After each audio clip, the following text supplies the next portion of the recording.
យេរឿងមន់ប្រៃអេស៊ីបនិងមន់ស្រែបងប្អូនបាទចំពោះមន់ប្រៃអេស៊ីបស្រួលចាំជាងមន់ស្រែហើយវាធន់នឹងជំងឺបាទហើយវាធំលឿនបាទឆាប់បានលក់ហើយបើយើងប្រៀបធៀបគ្នាមេអេស៊ីបមួយមេស្រែមួយគឺចាញ់មេអេស៊ីបដាច់ព្រោះអីមេអេស៊ីបវាពងរហូតប្រចាំថ្ងៃហើយមន់ស្រែវាពងមានអីចឹងណាបាទបើនិយាយពីអត្រាកកំណត់របស់ពងមន់ទាំងពីរហ្នឹងគឺពងមន់ប្រៃអេស៊ីបកកំណត់បានច្រើនជាងដូចថាមន់ប្រៃអេស៊ីបកកំណត់បានសឹងតែ100%តែបើមន់ស្រែយើងបានតែ70ឬក៏80%ទេអត្រាកកំណត់របស់វាណាបាទហើយចំពោះការលូតលាស់មន់ទាំងពីរហ្នឹងគឺមន់ប្រៃអេស៊ីបលូតលាស់លឿន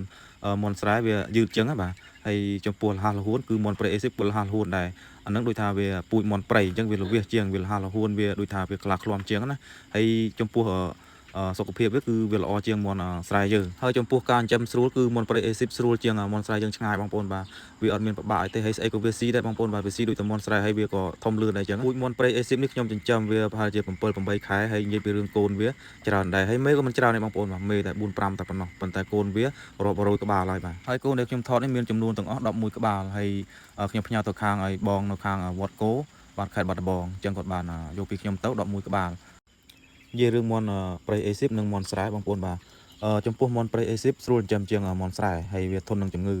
បាទហើយវាធំលឿនបាទឆាប់បានលក់ហើយបើយើងប្រៀបធៀបគ្នាមេអេស៊ីបមួយមេស្រែមួយគឺចាញ់មេអេស៊ីបដាច់ព្រោះអីមេអេស៊ីបវាពងរហូតប្រចាំថ្ងៃហើយមន់ស្រែវាពងមានអីចឹងណាបាទបើនិយាយពីអត្រាកកំណត់របស់ពងមន់ទាំងពីរហ្នឹងគឺពងមន់ប្រៃអេស៊ីបកំណត់បានច្រើនជាងដូចថាមន់ប្រៃអេស៊ីបកំណត់បាន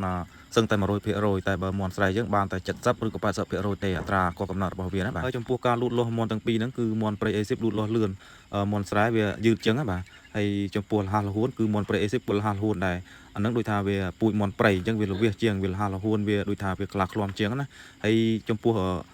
សុខភាពវាគឺវាល្អជាងមន់ស្រែយើងហើយចំពោះការចិញ្ចឹមស្រួលគឺមន់ប្រៃអេស៊ីបស្រួលជាងមន់ស្រែយើងឆ្ងាយបងប្អូនបាទវាអត់មានពិបាកអីទេហើយស្អីក៏វាស៊ីដែរបងប្អូនបាទវាស៊ីដូចតែមន់ស្រែហើយវាក៏ធំលឿនដែរអញ្ចឹងពូជមន់ប្រៃអេស៊ីបនេះខ្ញុំចិញ្ចឹមវាប្រហែលជា7 8ខែហើយនិយាយពីរឿងកូនវាច្រើនដែរហើយមេក៏មិនច្រើនទេបងប្អូនបាទមេតែ4 5តែប៉ុណ្ណោះប៉ុន្តែកូនវារាប់រយក្បាលហើយបាទហើយកូនដែលខ្ញុំថតនេះមានចំនួនទាំងអស់11ក្បាលហើយ